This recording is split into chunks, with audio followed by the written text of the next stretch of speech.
Using fire incident data on overdoses from Cincinnati's open data portal, we created a model to determine where opioid overdoses are most likely to occur in the city in order to create a distribution app for naloxone, an opioid antagonist which prevents deaths in the case of an overdose. Narcan is the nasal version of naloxone.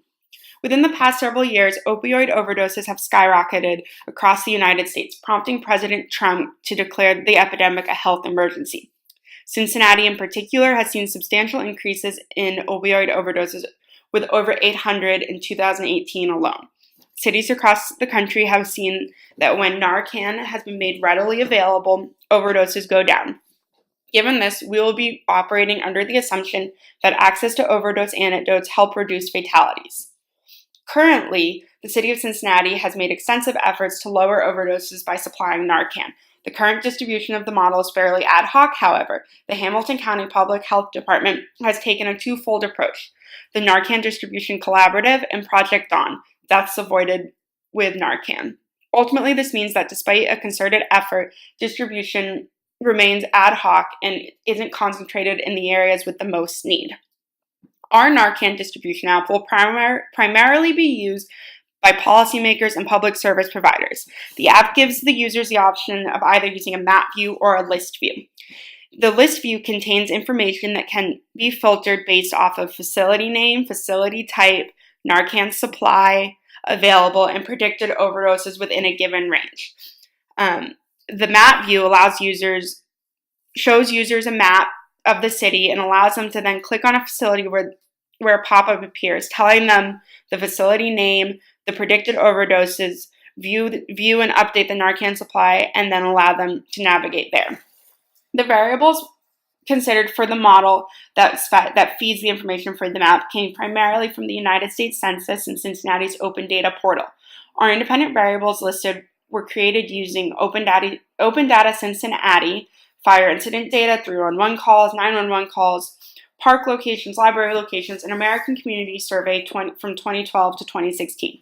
We chose these variables because in our mind, it would make sense intuitively that drug use would increase in the areas that are less monitored and less conspicuous.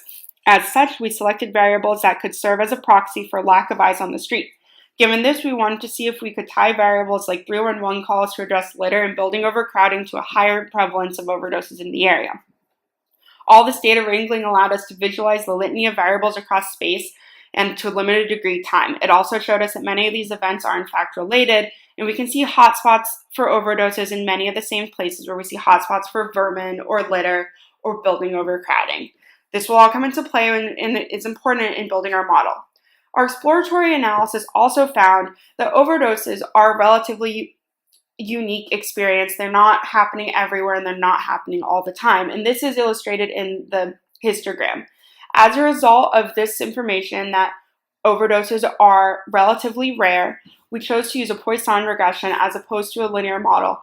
The data is not distributed normally, it is not linear, and so a Poisson regression will do better at predicting overdoses than a linear model. Our final model had 8 independent variables. The most powerful predictors were distance to other overdoses and 311 calls. The standardized coefficients were plotted in the chart on the slide.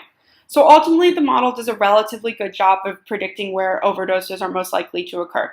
The maps show observed overdoses and predicted overdoses, and we can see that the hotspots are picked up in the model, and that means that the model is doing well, at least on picking up where overdoses are occurring most frequently. However, it's not necessarily picking up all the nuance of a model. We cross-validated the model, comparing it to a kernel density of overdoses in the city, and we found that except for the lower 30% of risk level, so where risk is the lowest of an overdose, our model performs better. That means that it is better at predicting overdoses the more likely an area is for an overdose. So it's reaching the highest risk areas rather than the lowest risk areas, which is what we want out of a model in a first step.